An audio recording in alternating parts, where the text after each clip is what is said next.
Hello दोस्तों, GS explain पे मैं बीपीएससी के प्रीवियस ईयर क्वेश्चंस जो पूछे गए हैं बीपीएससी के द्वारा या बिहार में अदर एग्जामिनेशंस जो हैं,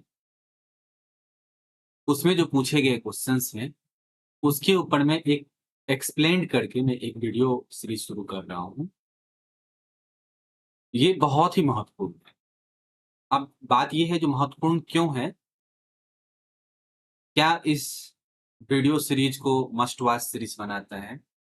अगर हम जाने तो इसमें जो महत्वपूर्ण ये है कि इसमें मैं जिन-जिन क्वेश्चनों को जो प्रीवियस ईयर क्वेश्चन को मैं उठाऊँगा, तो मैं उस क्वेश्चन को एक्सप्लेन नहीं करूँगा सिर्फ। उस टॉपिक पूरे होल टॉपिक को मैं एक्सप्लेन करूँगा जो उससे रिलेटेड होगा।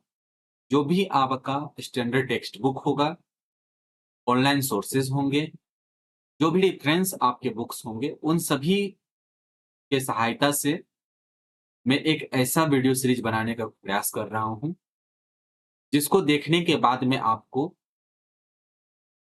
ज़्यादा से ज़्यादा मॉक टेस्ट सीरीज़ सॉल्व करने की आवश्यकता नहीं पड़ेगी और ज़्यादा से ज़्यादा रेफ़रेंस बुक पढ़ने की भी आवश्यकता नहीं पड़ेगी। अब मैंने बोला है यहाँ पे जो मॉक सीरीज़ आपको ज़्यादा नहीं सॉल्व करना पड़ेगा क्योंकि एक ही टॉपिक से बहुत सारे क्वेश्चन्स को बना-बना करके मॉक सीरीज़ में पूछा जाता है। तो मैं चाहता हूँ उस टाइम को सेव करने के लिए जो टॉपिक मैं उठाऊँ, जो पीवाईक्यू में पूछा गया है क्वेश्चन बीपीएससी में, उसको मैं इतने अच्छे से उसको एक्सप्लेन कर दूँ, जो उसके उस टॉपिक के पे अदर जो है आपका मॉक सीरीज़ जो है सॉल्व करने की आवश्यकता कम हो जाएगी या आप कभी सॉल्व करोगे भी, तो आप पूरा जो है उसको 100% जो है करेक्ट सॉल्व कर ठीक है? तो मैं आज का सीरीज़ जो है, इस वाले सेक्शन में एंशिएंट हिस्ट्री के कुछ क्वेश्चन को कवर कर रहा हूँ। अब देखिए, पहला पॉइंटर मैंने जो लिया है, उसमें ये है, जो प्रथम मानव जीवाश्म भारत की किस नदी घाटी से प्राप्त हुआ है? ठीक है, ये आपका बीपीएससी के 66वीं जो आपका री-एग्जामिनेशन हुआ था, उसमें ये क्वेश्चन पूछा गया था। तो ये नदी घाटी जहाँ से भारत का जो है, प्रथम मानव जीवाश्म मिला था, वो है आपका नर्मदा घाटी। ठीक है?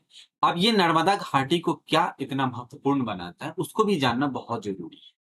जैसे कि देखिए नर्मदा घाटी का इतिहास बहुत पुराना रहा है, लेकिन ये सबसे ज़्यादा लाइमलाइट में तब आया था जब 1982 में अरुण तोनिकिया नाम के आर्कियोलॉजिस्ट जो हैं, उन्होंने जो ये होशंगाबाद जिले में नर्मदा घाटी के हथनौर स्थल से मानव कपाल तथा हाथियों का जीवाश्म प्राप्त किया। हथनौर से प्राप्त जीवाश्म भारत में प्राप्त प्रथम मानव जीवाश्म जो है वो है। इससे पहले कोई भी आपका मानव जीवाश्म जो है भारत में नहीं पाया गया।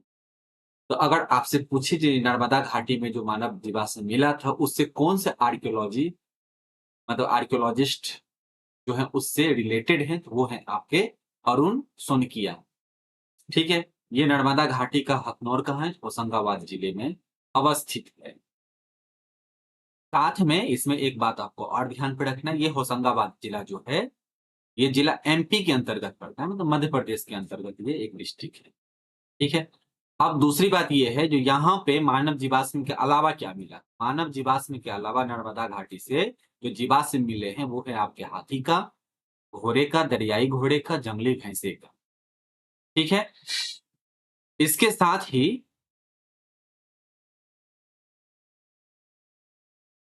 होशंगाबाद जिले के ठीक बगल में एक डिस्ट्रिक्ट है जिसका नाम है सीहोर। उसमें जो है हथनौर डिस्ट्रिक्ट पर मतलब हथनौर जो है एक लोकेशन पड़ता है। ठीक है? जहाँ पे 5 दिसंबर को 1982 में 70 साल मतलब 70,000 वर्ष पुराना जो है, मानव कपाल के अवशेष को खोजा था उन्होंने। किसने खोजा था? तो अरुण सोनकिया ने खोजा था। ठीक है? ये प्राचीन मानव को वैज्ञानिक द्वारा नर्मदा मानव का नाम दिया गया। अब यहाँ पे एक क्वेश्चन आ सकता है, तो ये नर्मदा मानव किससे रिलेटेड है? तो वो आपका नर्मदा वैली में जो पाया गया था मानव का कपाल, उससे रिलेटेड है। उसी का नाम जो है नर्मदा मानव रखा गया। साथ में ही हथनौड़ा के सामने से जो झांसी और सूरजकुंड में नर्मदा के उत्तरी तट पर प्राचीनतम जो विलुप्त हाथी का एक प्रजाति है, जिसका नाम जो है आपका एस्टेगोडॉन, ठीक है, जिसके दोनों दांत मिले हैं वहां से, ऊपरी जबड़े का जीवाश्म जो है, ये जो है आपका अरुण सोनकिया जो है, उन्होंने ही इसे खोजा था। तो ये महत्वपूर्ण है। मानव जीवाश्म मिलने से पहले से ही जो है नर्मदा घाटी जो है जीवाश्म को लेकर के आकर्षण का केंद्र रहा। जब 19वीं सदी शुरू हुआ था, उसमें ही यहाँ पे टाइटेनोसोरस नामक डायनासोर की प्रजाति की खोज की गई, जिसके बाद से यहाँ पे जो है खोज बार-बार जो है शुरू हुआ। अलग-अलग समय में यहाँ पे उत्खनन किया गया, ठीक है? साथ में ही पत्थर के औजारों की खोज जो है, जब यहाँ पे हुआ पहली बार, तब से ये कयास लगाना शुरू किया गया, यहाँ पे मानव जीवाश्म के भी होने की संभावना है। बहुत सारे शोध हुए, बहुत सारे शोध विफल हुए। इसके बाद जो है 5 दिसंबर 1982 को जो है एक सफलता मिली, जिसमें जिनका नाम आपको मैं बोल रहा हूं, अरुण सोनकिया, ठीक है, जो कि एक भूवैज्ञानिक थे। उनको जो है हथनोड़ा में एस्टुली औजार, ठीक है, और मानव का जो है खोपड़ी, लगभग जो कि आपका 30 वर्ष की महिला, ऐसा प्रिडिक्ट किया जा रहा है उसका होगा, वो वहां से मिला। सोलंकिया ने बड़े मस्तिष्क क्षमता का आकार जो है इसका बताया था उन्होंने। 1155 से लेकर के 1100 मतलब 1421 सीसी के बीच में इसका ब्रेन के जो है साइज को बताया गया। अब जब आप लोगों में से अगर कोई भी आर एस शर्मा का बुक पढ़े होंगे, जो आपका एंशिएंट हिस्ट्री पे में रिलेटेड है, जो कि यूपीएससी एग्जामिनेशन, बीपीएससी एग्जामिनेशन, सभी एग्जामिनेशन के लिए महत्वपूर्ण बुक है ये, ठीक है। तो इसमें आप ह्यूमन इवोल्यूशन से रिलेटेड एक चैप्टर जो आपको मिलेगा, उस चैप्टर में आप डिफरेंट डिफरेंट टाइप की ह्यूमंस के जो पहले के स्पेसीज हैं उसके बारे में पढ़ेंगे। तो आपको पता होगा ये जो ब्रेन क्षमता था वो होमो इरेक्टस का जो है उससे मैच होता था। इसीलिए इस महिला को जो है आपका संबंध माना जाता है जो होमो इरेक्टस रहा होगा, ठीक है। इसीलिए इसका नाम बाद में होमो इरेक्टस नर्मदेनेसिस रखा गया। ये आपको नाम रखना है। अब एक तो नाम हो गया नर्मदा ह्यूमन, वो भी इसी का नाम है। उसके बाद दूसरी बात, ये किसकी जीवाश्म है, तो ऐसा माना जाता है ये महिला की जीवाश्म है, जिसकी आयु जो है 30 साल के आसपास में प्रिडिक्ट किया जाता है। साथ में ही यह जो है आपका ह्यूमन इरेक्टस प्रजाति का जो है ये माना जाता है, और इसका नाम जो है हीमो इरेक्टस नर्मदेनेसिस रखा गया बाद में, ठीक है। नर्मदा मानव की 5 लाख साल पुरानी खोपड़ी आज भी जो है मानव विज्ञान संग्रहालय नागपुर में देखी जा सकती है। अब यहाँ पे 2 डेट है, एक तो ऐसा माना जाता है जो 70,000 जो है वर्ष पुराना था, दूसरा ये भी माना जाता है क्योंकि इसका जो जब यहाँ पे इस पे रिसर्च किया गया, कार्बन डेटिंग वगैरह किया गया, तो फिर ये पता चलता है जो ये जो प्रजाति इसके ब्रेन साइज से पता चला वो होमो इरेक्टस का है। अब वो जो है आपका लाखों साल पहले जो है पाया जाता था धरती पे। तो फिर ये उम्मीद किया गया ये 5 लाख साल कम से कम ये पुरानी जो है ये खोपड़ी होगी। साथ में ही सोलंकिया का मानना था कि नर्मदा मानव जो है होमो इरेक्टस का एक ट्रांजिशन समूह था, जो कि आपका अफ्रीका और एशिया को जोड़ने में जो है सहायक था। जैसे कि उन्होंने 1998 में लिखा भी था, जो भारतीय होमो इरेक्टस की खोज जो है पश्चिम में अफ्रीकाई जो है आपका होमो इरेक्टस और पूर्व और दक्षिण में चीन में जो प्रजाति इसका पाया जाता था उसका नाम था पैकिंग मैन, ठीक है, और जावन होमो इरेक्टस जिसका नाम था जावा मैन, ठीक है। इसके बीच की खाई को मतलब इस दोनों के बीच की प्रजाति इसे माना गया था, ठीक है। वैज्ञानिकों के बीच में आम सहमति ये भी है कि जो आपका अफ्रीकी और एशियाई जो होमो इरेक्टस है इसकी आयु जो है लोअर प्लेस्टोसीन से लेकर के मध्य प्लेस्टोसीन तक का है, और ये जो भारतीय जो आपका ह्यूमन इरेक्टस है इन सभी का मानना ये है जी ये इसी कैटेगरी के मतलब इसी एज समूह से ये बिलोंग करता है, ठीक है। साथ में ही ये जो नर्मदा मानव जिसका नाम दिया गया है, जैसा कि ये होमो इरेक्टस की श्रेणी से संबंधित है, जो कि आपका आधुनिक मानव प्रजाति जो है, अगर आपसे पूछा जाए ये होमो इरेक्टस कौन था, तो ये जो आपका अभी जो आधुनिक मॉडर्न ह्यूमन जो है उसको बोला जाता है होमो सेपियंस सेपियंस। उससे जस्ट जो है पहले का था ये, ठीक है? अगर आपको टाइम फ्रेम पूछा जाए तो होमो इरेक्टस का टाइम फ्रेम 1.8 मिलियन ईयर से लेकर के जो है आपका 2 लाख साल पहले तक जो है पृथ्वी पे वो लोग निवास करते थे। ठीक है? साथ में ही अगर आपसे क्वेश्चन इस तरह से पूछा जाए जो कैमरून पटनायक और सहनी के अनुसार नर्मदा मानव को किस कैटेगरी में रखा गया है? जैसा कि मैंने आपको जस्ट अभी बोला है, जो सोलंकी का मानना था इसलिए होमो इरेक्टस की प्रजाति से बिलोंग करता है। लेकिन कैमरून पटनायक और सहनी के अनुसार जो है नर्मदा मानव जो है होमो इरेक्टस की तुलना में होमो हिडलबर्गेसिस या होमो निएंडरथैलेसिस जैसे विलुप्त होने वाले मानवों के सबसे अधिक निकट पाया जाता है। तो ये एक कंट्राडिक्टरी स्टेटमेंट है जिसे आपको ध्यान पे रखना है। ठीक है? वैसे जो ज्यादा पॉपुलर है ये इसे होमो इरेक्टस के ही कैटेगरी में रखा गया है। ठीक है?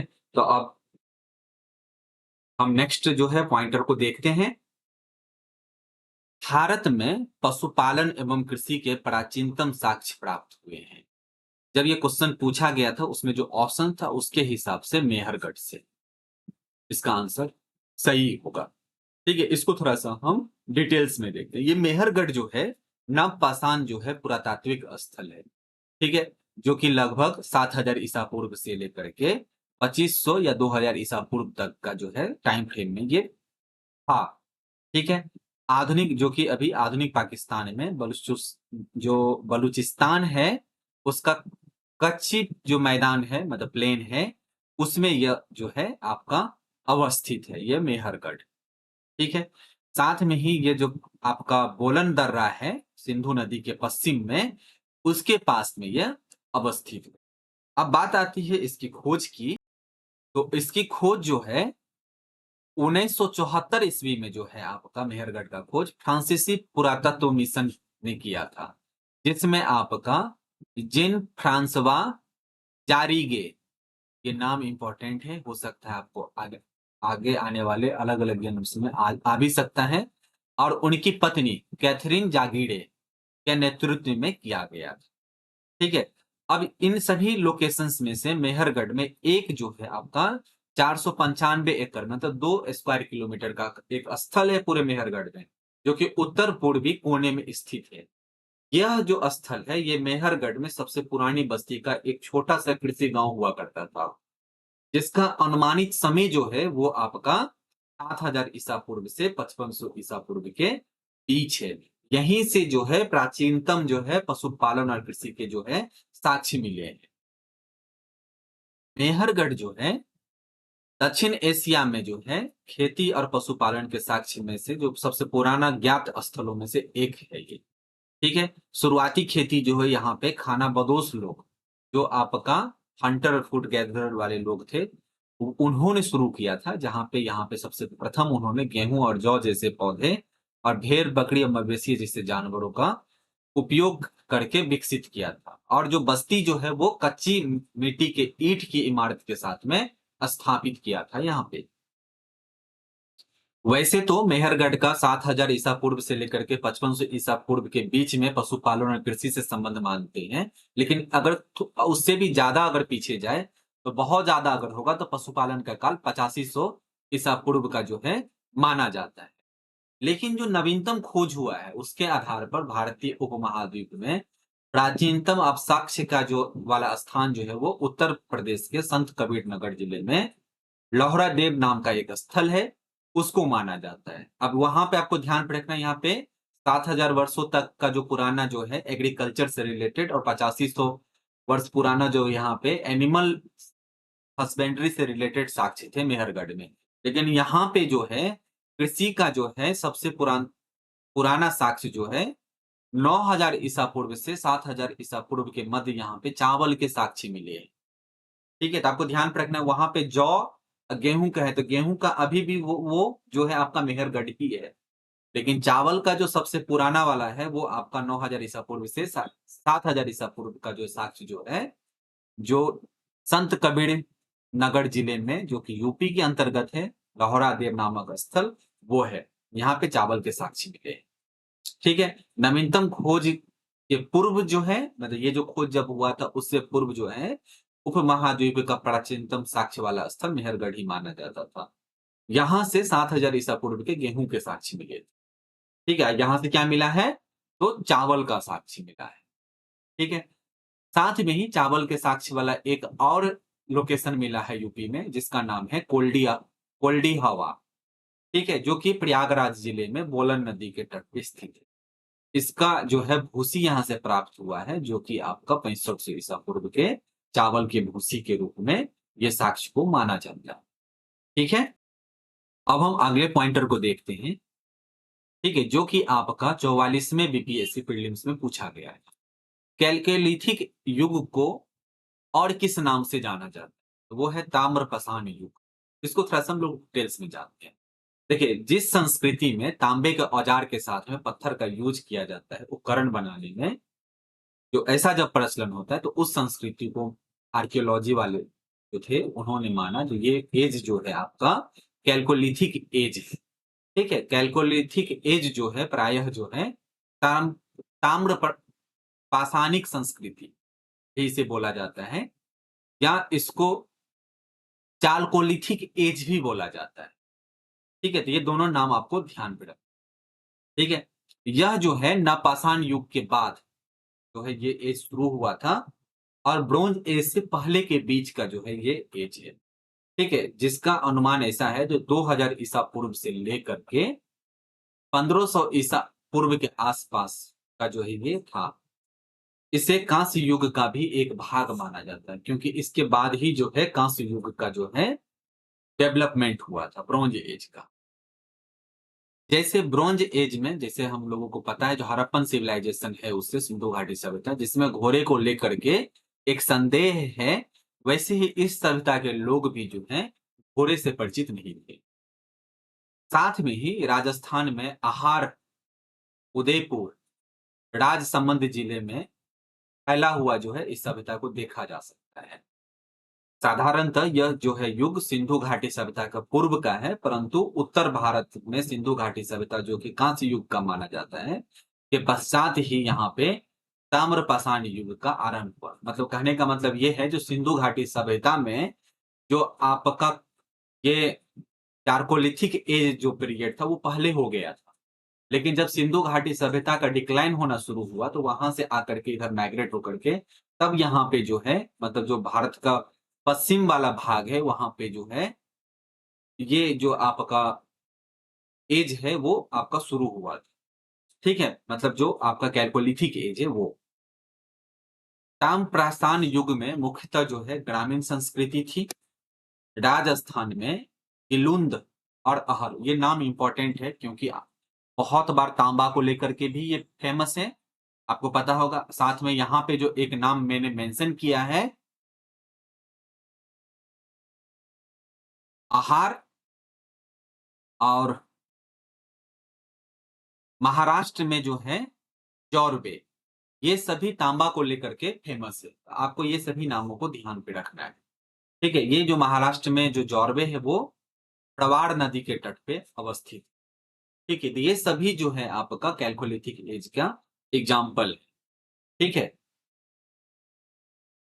अगर हम महाराष्ट्र के अंतर्गत जौरवे के स्थलों को अगर माने, तो जो उसमें जो इंक्लूडेड था वो है आपका जौरवे, तैमाबाद, इनाम गांव, नेवासा, ये सभी जो है आपका जौरवे स्थल जो है से रिलेटेड जी, मतलब जॉर्वे कल्चर से ये रिलेटेड है। ये सभी एग्जाम्पल आपका कैलकोलिथिक एज का एग्जाम्पल है। ठीक है, कैलकोलिथिक एज का मतलब होता है जिसमें हम पत्थर और कॉपर दोनों का जो है, मतलब तांबा और पत्थर का युग इसे माना जाता है, जो कि आपके कांस्य युग से पहले का है। ठीक है, जो ब्रॉन्ज एज हुआ था उसके उससे पहले का। अगले पॉइंटर को देखते हैं। हड़प्पा में जो है मिट्टी के बर्तन पर सामान्यतः किस रंग का उपयोग होता था? ठीक है, ये आपका बीपीएससी 40th बीपीएससी प्रीलिम्स से पूछा गया था। इसमें साधारणतः जो है इस पे जो रंग जो यूज किया जाता था लाल। ठीक है, इसको हम थोड़ा-सा डिटेल्स में देखते हैं। देखिए हड़प्पा निवासी जो हैं, मिट्टी के बर्तनों का व्यापक पैमाने पर निर्माण जो है शुरू कर दिया। साथ में ही कुम्हार के जो पहियों के उपयोग की भी यहाँ पे जो है इन यहाँ के लोगों को विशेषता जो है यहाँ पे हासिल हो चुकी। ठीक है? हड़प प्रारंभिक सभ्यता में जो आपका हड़प्पाकालीन सभ्यता है, वहाँ पे पैर से चालित चाक का प्रयोग किया जाता था। जब ये परिपक्व हो गया ये हड़प्पा, तो उस दौर में जो है हाथ से चालित चाकों का प्रयोग किया जाना शुरू हो गया था। तो ये आपको दोनों तरह के चाक का जो है यूज़ करते थे, पैर से चालित भी और हाथ से द्वारा जो है चालित वाले भी यहाँ पे व्हील जो है वो यूज़ किया जाता था। कलर तो डिज़ाइन बनाने में ही यूज़ होगा, तो डिज़ाइन के आधार पे अगर यहाँ के मिट्टी के बर्तनों मतलब मृदभांडों को अगर हम देखें जो कि आपका उत्खनन स्थलों से मिला है, तो मोटे तौर पे उसे 2 रूपों में वर्गीकृत किया जा सकता है। एक तो आपका हो गया सादे मृदभांड, जिसमें कोई डिज़ाइन नहीं होता, मतलब बिना डिज़ाइन वाले बर्तन। दूसरा था चित्रित मृदभांड। अब बात आती है जो बिना आपका डिज़ाइन वाला था, उसमें तो कोई कलर होता ही नहीं। अब जो दूसरा वाला है, वो है आपका चित्रित मृदभांड। ये जो चित्रित मृदभांड जो है, इसको बनाने का क्या प्रोसेस था? इसमें जो है मिट्टी में जो है रेत का मिश्रण जो है किया जाता था, जिनको पकाने पर यह हल्के भूरे लाल रंग का रूप जो है पहले ग्रहण करता था। तो पहले तो इसे पकाया जाता था, मिट्टी में जो है रेत को मिला करके। इसके बाद जो है इसे कलर किया जाता है। अब देखिए जो चित्रित वाला जो होता था जब इसे कलर किया जाता था मृदभांड को, चाहे तो वो काले मृदभांडों के रूप में भी इसे हम जान सकते हैं। क्यों? क्योंकि जो बर्तन बनाया जाता था मिट्टी का उसका जो पृष्ठभूमि होता था, उस पृष्ठभूमि को रांगने के लिए लाल रंग का प्रयोग, ठीक है? और वो जब लाल रंग से उसे रांग दिया जाता था, उसके बाद उसके ऊपर में चमकदार काले रंग का जो है प्रयोग करके लाल पृष्ठ के ऊपर में अलग-अलग पैटर्न का डिजाइन बनाया जाता था या अलग-अलग आकृतियां जो है उस लाल पृष्ठ पे काले रंग के जो है यूज करके मतलब चमकदार जो काला रंग होता था उसका यूज करके बनाया जाता था। अब अगर पूछा जाए आपसे कभी जो इसमें आकृति में क्या-क्या था, तो वृक्ष की आकृति होती थी, पक्षी की होती थी, पशुओं की आकृति होती थी, कुछ ज्यामितीय प्रतिरूप जो भी है चित्रों में जो है अवतरण का जो है विषय था। तो ये सभी उसमें मौजूद थे। ठीक है? जितने भी पाए गए थे अधिकांश मृदभांड जो खुदाई के बाद मिला था, उसमें से जो चाक पे बनाया गया मृदभांड था, ठीक है? वो मृदभांड जो है अति उत्तम जो है वो था। इसके साथ ही कुछ जो है हाथ से बने हुए भी मृदभांड मिले हैं। साथ में बहुत रेयर ही एग्ज़ाम्पल है, बहुत दुर्लभ है जो जिसमें आपका रंग-बिरंगे मृदभांड भी मिले हैं। लेकिन मुख्यतः जो है लाल रंग का जो है पृष्ठभूमि को रंगा हुआ, उसके ऊपर में जो है ब्लैक रंग से बनाया गया चित्रित वाला मृदभांड जो है हड़प्पा सिविलाइजेशन को डिपिक्ट करता है। ठीक है? तो अगर ऑप्शन में अगर डायरेक्ट किस कलर का यूज़ किया गया है, तो सीधे है उसका आंसर लाल रंग का होता था मुख्यतः से। लेकिन उसपे अगर कोई फिगर बनाया जाता था, तो वो चमकीले काले रंग का जो है उसमें यूज़ किया जाता है। अब हम नेक्स्ट क्वेश्चन को देखते हैं। सिंधु सभ्यता जो है, निम्नलिखित में से किस युग में पड़ता है? तो सिंधु सभ्यता जो है, जो ऑप्शन था उसके हिसाब से आद्य ऐतिहासिक काल के अंतर्गत में जो है, ठीक है? ये आपका 39वां बीपीएससी जो प्रीलिम्स एग्जामिनेशन था, उसमें ये क्वेश्चन पूछा गया था। अब हम देखते हैं थोड़ा-सा डिटेल्स में, ये आद्य ऐतिहासिक काल के अंतर्गत इसे रखा क्यों गया? ठीक है? उससे पहले जानते हैं ये है क्या? जो ये आपका आद्य इतिहास काल जो है, उस काल को बोला जाता है, जिस काल में लेखन कला के प्रचलन के बाद भी उपलब्ध लेखों को पढ़े नहीं जा सकते। मतलब ये पॉसिबल नहीं है अभी भी जो क्या लिखा गया है, लिखने का प्रैक्टिस तो था, लेकिन उसको लिखा जो गया है, उसमें क्या लिखा गया है, इसको पढ़ा नहीं जा सकता है अभी भी। ठीक है? साधारणतः ऐसा आप समझ सकते हैं, तो ये आद्य इतिहास काल जिसको हम प्रोटो हिस्ट्री बोलते हैं, वो प्रागैतिहासिक काल मतलब प्री हिस्टोरिक जो पीरियड था, जिसमें राइटिंग नहीं था, सिर्फ हम चित्र के द्वारा ही, अलग अलग पेंटिंग्स के द्वारा ही हम पता लगा सकते थे, या कोई भी राइटिंग एविडेंस नहीं था। और ऐतिहासिक काल, जिसे हम लिखित इतिहास के माध्यम का जो है, मतलब जो माध्यम मानते हैं, उसके मध्य का समय, मतलब जब कंप्लीटली कोई राइटिंग नहीं था, और जब हम पहला जो है लिखित जो है एविडेंस जाने, उस समय के बीच के इतिहास को जो है प्रोटो हिस्टोरिक पीरियड जो है वो बोला जाता है। या वह समय है जब मनुष्य ने खाना प्राप्त करने के लिए खेती आरंभ कर दिया। ठीक है। अगर इसको हम और अच्छे से समझना चाहें तो आप ऐसे समझ सकते हो, ये उन दो सभ्यताओं के बीच का समय था जिसके दौरान एक सभ्यता या संस्कृति जो है अभी तक लेखन विकसित जो है वो नहीं किया, और उन सभ्यताओं के बीच है जो कि एक अन्य सभ्यता ऐसा है जिसने लेखन विकसित कर लिया है और अपने लेखन में पूर्ण साक्षर समूहों के अस्तित्व का उल्लेख भी करता है। ठीक है। भारत के इतिहास में जो 2300 बीसी से लेकर के 600 बीसी का जो कालखंड है, उसे हम ऐतिहासिक काल का जो है वो मानते हैं। ठीक है। ये जो 2300 बीसी है वो हड़प्पन सिविलाइजेशन से रिलेटेड है, और ये 600 बीसी जो है ये आपका पोस्ट वैदिक एज से जो है वो रिलेटेड है। हम इस पे थोड़ा सा और फोकस करेंगे। तो इस आधार पे जो है सैंधव सभ्यता जो है अर्ध ऐतिहासिक काल की सभ्यता है, क्योंकि यहाँ पे लेखन का ज्ञान जो है, परंतु अभी तक इसे पढ़ा नहीं जा। पत्थर का जो बहुत सारा मुहर मिला है या अन्य वस्तुओं पे जो हड़प्पा कालीन लेख है, उससे लगभग जो है 4000 नमूने अभी तक मिले हैं, जो कि अलग अलग स्क्रिप्ट में लिखे हैं। ठीक है। लेकिन इसे अभी तक जो है पढ़ा नहीं गया है, ये इस स्क्रिप्ट का मतलब क्या है ये अभी तक नहीं जाना गया है। तो अगर हम यहाँ पे थोड़ा सा और अगर इंफॉर्मेशन ले तो आप ये ऐसे समझो, आप जो आपका हड़प्पन सिविलाइजेशन था या उससे पहले जो आपका कैल्कोलिथिक एज था, उस वो सभी सिविलाइजेशन को जो है प्रोटो जो है आपका, मतलब हिस्ट्री में हम जो है उसे रखेंगे। क्यों रखेंगे इसके पीछे हम आपको बताते हैं। सबसे पहला तो ये हो गया जो इसके जो स्क्रिप्ट है इसको पढ़ा नहीं जा सकता है। ठीक है। अब कब से ये स्क्रिप्ट पढ़ा जाना प्रारंभ हुआ? अब देखिए, अगर मैं बात करूं वैदिक और पोस्ट वैदिक टाइम का, तो उसमें भी जो कोई भी रिटेन जो है हमें कोई भी एविडेंस नहीं मिला है उस टाइम का, क्योंकि मुझे पता है हम लोग जब एंशिएंट हिस्ट्री पढ़ेंगे तो उसमें आप लोगों को ये भी मिला होगा, जो जब गुप्ता पीरियड चल रहा था उस समय में, मतलब 5th सेंचुरी के समय में जो है अलग-अलग पुराणों का जो है रचना किया गया था, मतलब लिखित रूप में। उससे पहले जो था आपका वो मौखिक रूप से वो चलता था, मतलब एक सिविलाइजेशन जो है, मतलब एक जनरेशन अपने अगले वाले जनरेशन को मौखिक रूप से जो भी ज्ञान होता था, जो भी उसका संकलन था, उसको वो ट्रांसफर करते थे। तो इस तरह से हम अगर देखें तो वैदिक और पोस्ट वैदिक पीरियड भी, जो कि यहाँ पे मैंने आपको मेंशन किया है, जो 600 बीसी तक का समय जो है, ये आपका आद्य ऐतिहासिक काल का ही माना जाए, क्योंकि यहाँ तक में कोई भी रिटेन एविडेंस नहीं है। भले ही लिखने की कला हो, पढ़ने की कला है, लेकिन यहाँ पे कोई भी रिटेन एविडेंस मिला ही नहीं है। अब रिटेन एविडेंस मिला कब? रिटेन एविडेंस जब आपका मौर्यन पीरियड का जो है आपका अशोकन इंस्क्रिप्शन है, वो पहला एविडेंस है पूरे भारत में, जो आपका प्रायद्वीप है उसमें, जहाँ पे पहली बार जो है उस इंस्क्रिप्शन को पढ़ा गया, वो पॉसिबल हुआ।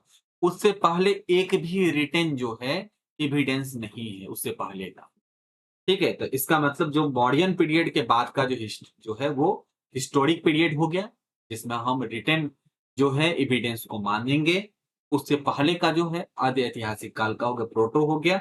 और उससे पहले जब सिर्फ चित्र से ही पता लगाया जा सकता है, या कंप्लीटली डिपेंडेंसी हो गया था जो आर्कियोलॉजिकल एविडेंस के ऊपर, तो उस पीरियड को जो हम मानेंगे वो आपका हो गया